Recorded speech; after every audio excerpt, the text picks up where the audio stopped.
नमस्कार बच्चों, स्वागत है आप सभी का आज के इस वीडियो में, जिसमें हम सॉल्व करने वाले हैं 16 सितंबर 2020 की वर्कशीट को। ये क्लास 10th हिंदी मीडियम का वीडियो है और आज हम सॉल्व करेंगे वर्कशीट नंबर 32 को। तो बिना टाइम वेस्ट करे शुरू करते हैं आज की वर्कशीट। आज की वर्कशीट में हम एक नया चैप्टर शुरू करने वाले हैं, धातु और अधातु। तो तत्वों को उनके गुण धर्मों के आधार पर धातु और अधातु में वर्गीकृत किया जाता है।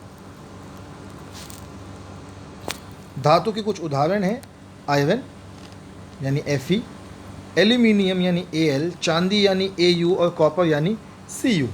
अधातु के उदाहरण हैं हाइड्रोजन, नाइट्रोजन, सल्फर और ऑक्सीजन। तो बेटा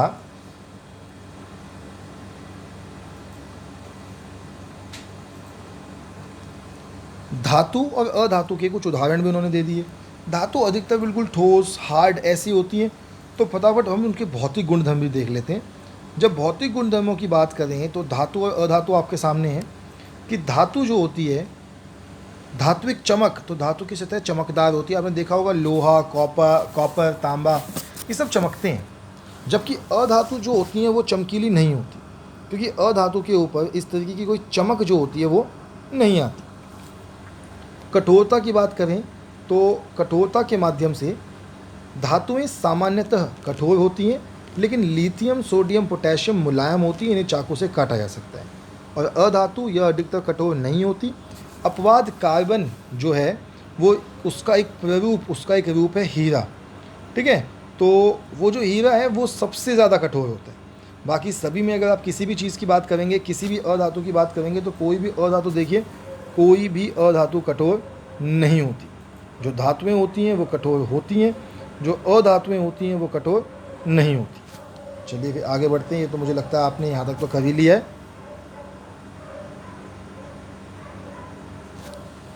तीसरा है रूप।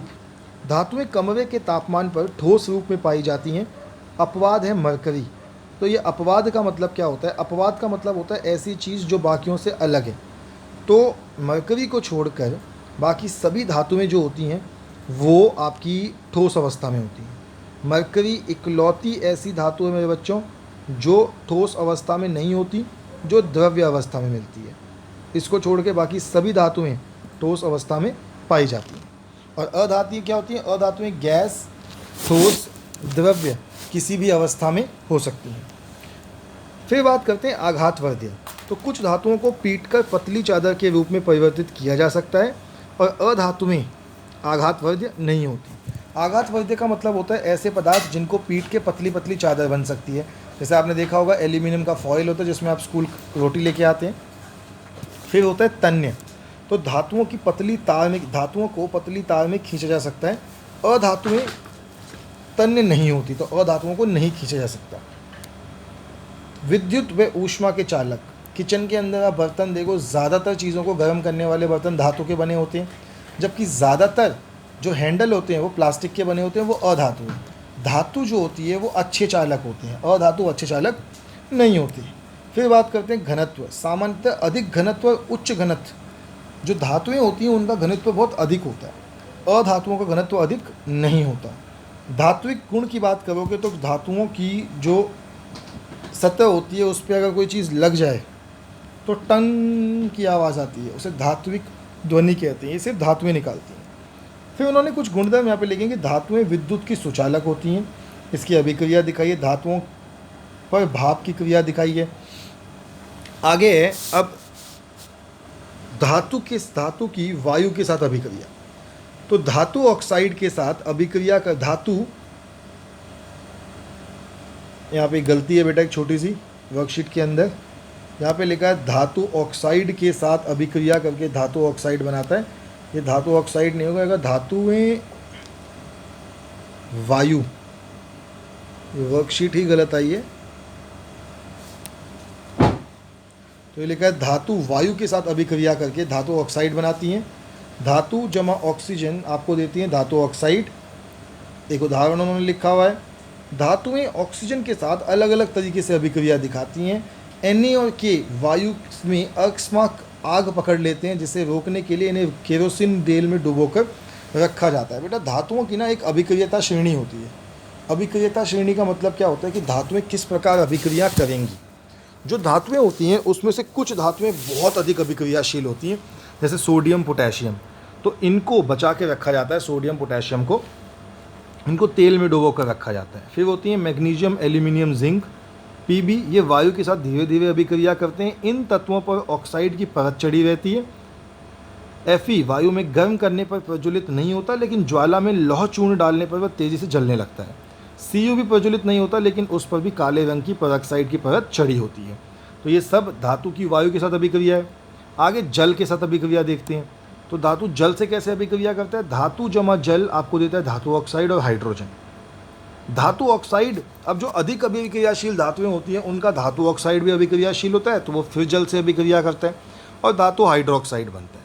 जैसे यहाँ देखिए, सोडियम ने Na2O से जुड़ा, सोडियम जब H2O से जुड़ा तो NaOH बना, Mg जुड़ा तो MgOH होल ट्वाइस बना। लेकिन एल्यूमिनियम इतना अभिक्रियाशील नहीं है, ये H2O से जुड़ा तो सिर्फ Al2O3 यानी ऑक्साइड तक ही पहुँच पाया, या हाइड्रोक्साइड तक नहीं पहुँचा। अब सभी धातुएं देखो अलग अलग अभिक्रिया करती हैं। जो अधिक अभिक्रियाशील धातुएं हैं Na, K, Ca, ये ठंडे पानी से भी अभिक्रिया कर लेती हैं। Mg गर्म से करता है। Ca जल के साथ साथ अभिक्रिया करने पर तैरने लगते हैं क्योंकि अधिक अभिक्रियाशील है। अब नीचे आ गए तो Al, Fe, Zn ये सिर्फ भाप से अभिक्रिया करते हैं, और इसके नीचे Pb, Cu, Au, Ag ये अभिक्रिया करते ही नहीं है। ये पूरी बेटा एक अभिक्रियता श्रेणी के हिसाब से काम चल रहा है। ये अभिक्रियता श्रेणी होती है ऐसी, K, Na, Ca, Mg, Al, Zn, Fe, Pb, H, Cu, Ag, Au, ये अभिक्रियता श्रेणी है। ऊपर से शुरू करते हैं। इसे याद रखने का तरीका भी है एक, वो तरीका है केदारनाथ का माली आलू ज़रा फीके पकाता है। तो ये बिल्कुल सिंपल तरीका है इसको याद रखने का। केदारनाथ का माली आलू ज़रा फीके पकाता है। अब जो सबसे आगे है वो सबसे ज़्यादा अभिक्रियाशील है, जो सबसे लास्ट में है वो सबसे कम अभिक्रियाशील है। और इसी में एक तरीके के ऑक्साइड होते हैं उभयधर्मी ऑक्साइड। ये कैसे होते हैं। वे धातु ऑक्साइड जो अम्ल और क्षार दोनों के साथ ही अभिक्रिया कर सकते हैं, और इसका एक उदाहरण उन्होंने लिखे हैं जिंक और एल्यूमिनियम। प्रश्न देख लेते हैं इस क्वेश्चन के। अब आपकी आज की वर्कशीट के, ऐसी धातु का नाम लिखिए जो कमरे के तापमान पर द्रव्य होती है। तो मैंने लिखा है मरकरी द्रव्य होती है, पहले का उत्तर। दूसरा है आघातवर्ध्य और तन्य का अर्थ क्या है। तो हमने लिखा है कि आघातवर्ध्य अर्थात पीट कर पतली चादर के रूप में परिवर्तित किया जा सके, और तन्य अर्थात पतली तार में खींचा जा सके। तीसरा प्रश्न है कि सोडियम और पोटेशियम को तेल के अंदर संग्रहित क्यों किया जाता है। भैया ऐसा क्या कारण है कि सोडियम और पोटेशियम को तेल के अंदर संग्रहित करना पड़ता है। तो हमने लिखा कि सोडियम और पोटेशियम को तेल के अंदर संग्रहित इसलिए किया जाता है क्योंकि सोडियम और पोटेशियम जो होते हैं वो अधिक अभिक्रियाशील धातुएं होती हैं, और ये वायु से अभिक्रिया कर लेती हैं। तो ये वायु से अभिक्रिया ना करें, इसलिए इनको तेल में डुबो के रखा जाता है। ये लिखा है सोडियम और पोटेशियम बहुत अभिक्रियाशील होते हैं, वे वायु से भी अभिक्रिया करते हैं, अतः उन्हें तेल के अंदर संग्रहित किया जाता है। चौथा प्रश्न था उभयधर्मी ऑक्साइड क्या होते हैं। तो वह धातु ऑक्साइड जो अम्ल और क्षार दोनों से ही अभिक्रिया करते हैं उन्हें उभयधर्मी ऑक्साइड कहते हैं। उदाहरण जिंक, एल्यूमिनियम। कर लीजिए नोट डाउन फटाफट, फिर आगे बढ़ते हैं।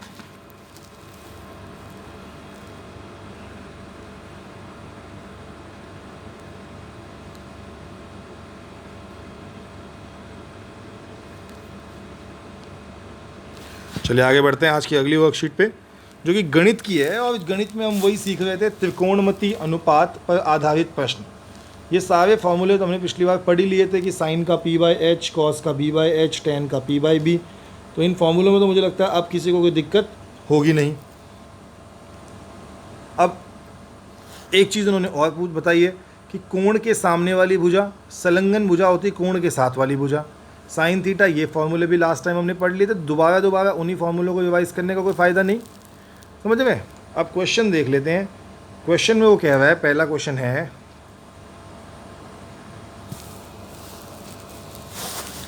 ये कुछ 3 उदाहरण थे इसके अंदर। आप देखिए उदाहरण अपने आप बिल्कुल सेम वही उदाहरण है जैसे हमने पिछली बार करे हैं। नहीं समझ में आते उदाहरण तो मुझे बताइएगा, हम सीधा एक्सरसाइज पे बढ़ रहे हैं क्योंकि एक्सरसाइज के क्वेश्चन आज के अलग हैं। तो पहला क्वेश्चन वो कहता है, यदि एंगल ए और क्यू न्यून कोण हो जिसके साइन बी और साइन क्यू बराबर हों तो सिद्ध कीजिए कि एंगल ए बराबर एंगल क्यू है। तो देखिए मैंने आपके सामने बना दिया, ये त्रिभुज बनाया, एंगल ए 90 डिग्री का कोण है, ये मेरा बी, ये मेरा क्यू, और क्यू वाला एंगल थीटा है। तो यहाँ से मुझे मिलेगा साइन थीटा की value P by H. P है मेरा ए बी और एच है मेरा बी क्यू, तो साइन थीटा हो गया ए बी बटे में बी क्यू। मैंने इस त्रिभुज को चेंज कर दिया तो त्रिभुज ऐसा हो गया। अब थीटा की वैल्यू बी हो गई, फिर दोबारा साइन थीटा निकाला, अब साइन बी निकलेगा। पी बाई एच अब परपेंडिकुलर क्या है, A Q upon H B Q. अब ध्यान से देखिए, sine Q A B by B Q हो गया और sine B A Q by B Q हो गया। पर मुझे क्वेश्चन में दे रखा है कि साइन बी और साइन क्यू बराबर है, तो साइन बी बराबर साइन क्यू, ए क्यू बटे में बी क्यू बराबर ए बी बटे में बी क्यू, दोनों के अपॉन में बी क्यू से बी क्यू कैंसिल, तो आ गया ए क्यू बराबर ए बी। अब ध्यान से देखिए, ए बी और ए क्यू बराबर है तो इन दोनों अगर साइडें बराबर है तो साइडों के सामने वाले एंगल भी बराबर होंगे, यानी एंगल बी बराबर एंगल क्यू। और क्या लिखेंगे, बराबर भुजाओं के सम्मुख कोण। आपके सामने लिखा है, कर लीजिए फटाफट नोट डाउन।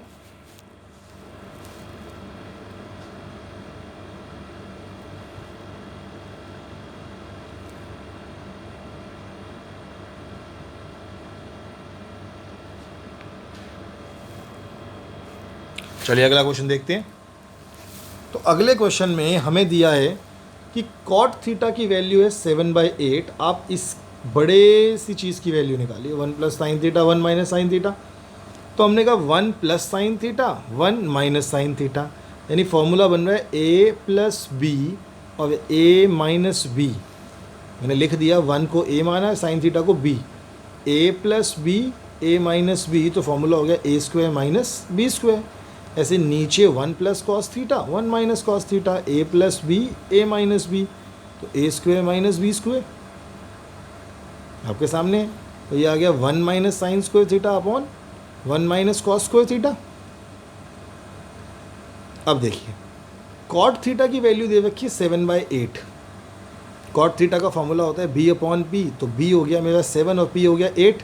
एच कैलकुलेट करना है, मैंने एच का फॉर्मूला लगा दिया, H is equals to under root B square plus P square.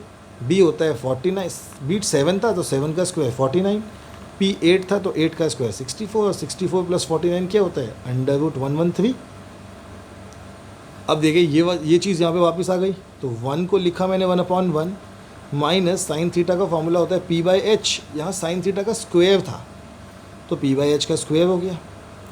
1 minus cos square theta, तो 1 minus cos B by H का square, 1 minus P by H यानी 8 upon under root 113, P की value और H की value, और 1 minus B यानी कि 7 upon under root 113। तो ये हो गया 1 माइनस 8 का स्क्वायर 64 अपॉन में 113, और 1 माइनस 7 49 अपॉन में 113। एलसीएम ले लेते हैं, 113 और 113 दोनों का एलसीएम, 113 माइनस 64 और 113 माइनस 49, ये आ गया 49 अपॉन 113, 64 अपॉन 113। पहली दो टर्म्स को सीधा लिखा 49 अपॉन 113, और बाद की दोनों टर्म 64 बाई 113 को रेसिप्रोकल कर दिया। 113 से 113 कैंसिल, आंसर आ गया 49 अपॉन 64। कर लीजिए नोट डाउन फटाफट।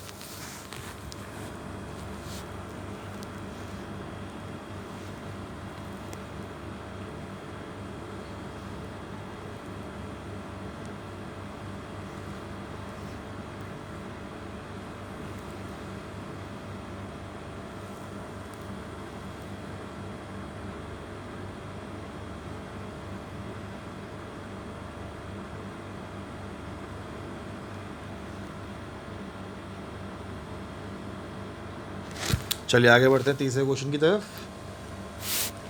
तो तीसरा क्वेश्चन था आज का जिसमें उन्होंने हमें दोबारा से वही चीज़ सॉल्व करने के लिए कही थी एक ट्राइंगल दे रखा है जिसमें हमें ए बी दे रखा है 29 और बी सी दे रखा है 21। तो मैं सबसे पहले कहता हूँ कि ए सी कैलकुलेट करते हैं। हमें एच दे रखा है 29, हमें बी दे रखा है 21, हम पी कैलकुलेट करते हैं। फॉर्मूला हो गया H square is equals to P square plus B square. H square ये बी यहाँ आएगा तो क्या हो जाएगा माइनस बी स्क्वायर, और पी स्क्वायर है यहाँ पी स्क्वायर बच जाएगा तो अंडर रूट हो जाएगा। एच कितना था 29, 29 का स्क्वायर 841, और बी कितना था 21 का स्क्वायर 441। तो पी आ गया मेरा 841 माइनस 441 यानी अंडर रूट 400 जो कि होता है 20। तो पी की वैल्यू आ गई 20। अब फर्स्ट पार्ट है cos square theta plus sign square theta. Cos होता है बी बाई एच, साइन होता है पी बाई एच। तो बी बाई एच का स्क्वायर और पी बाई एच का स्क्वायर। 29/29 का 21/29 का स्क्वायर, 21 का स्क्वायर 441, 29 का 841, और यहाँ 20 का स्क्वायर 400, 29 का 841। एलसीएम लिया तो आ गया 841/841 जो कि कट के आ जाएगा 1। जबकि दूसरी side cos square theta minus sine square theta है, सेम वही चीज़ है बट बाद में माइनस हो जाएगा यहाँ पे। तो ये हो जाएगा 441 माइनस 400 यानी 41/841। आ गया आपका थर्ड पार्ट का आंसर। कर लीजिए फटाफट नोट डाउन।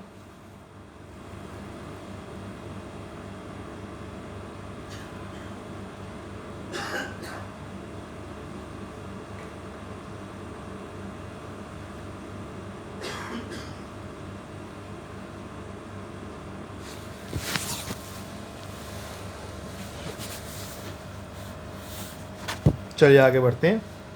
आज की आपकी अगली जो वर्कशीट है वो हिंदी की है बच्चों, और आज हम पढ़ने वाले हैं उत्साह, सूर्यकांत त्रिपाठी जी द्वारा रचित एक कविता जिसका शीर्षक है उत्साह, और ये बादलों से संबोधित है।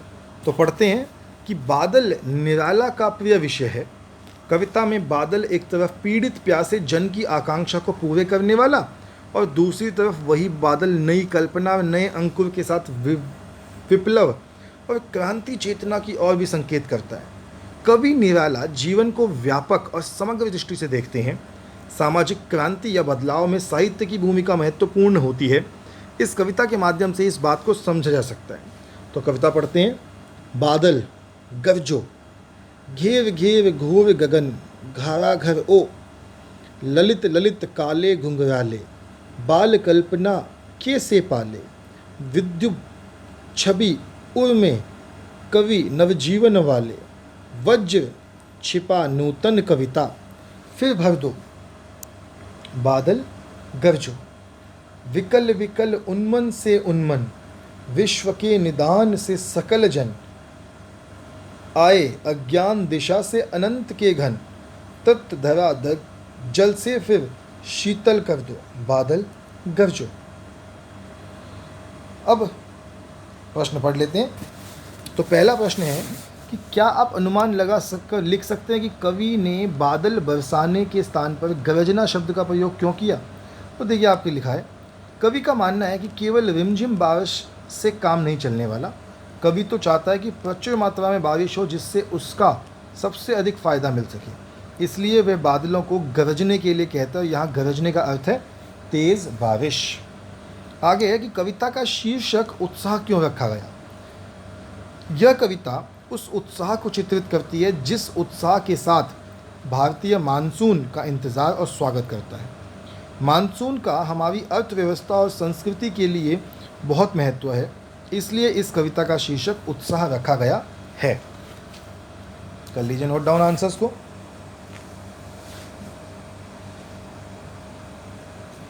चलिए आगे बढ़ते हैं। तीसरा है 3 ऐसे शब्द ऐसा प्रयोग जिससे कविता के किसी खास भाव या दृश्य के ध्वन्यात्मक प्रभाव पैदा होता है। नाद सौंदर्य कहलाता है, जैसे गरज गरज, बरस बरस आदि। इस कविता में ऐसे कौन से शब्द हैं जिसमें नाद सौंदर्य मौजूद है, छांट कर लिखिए।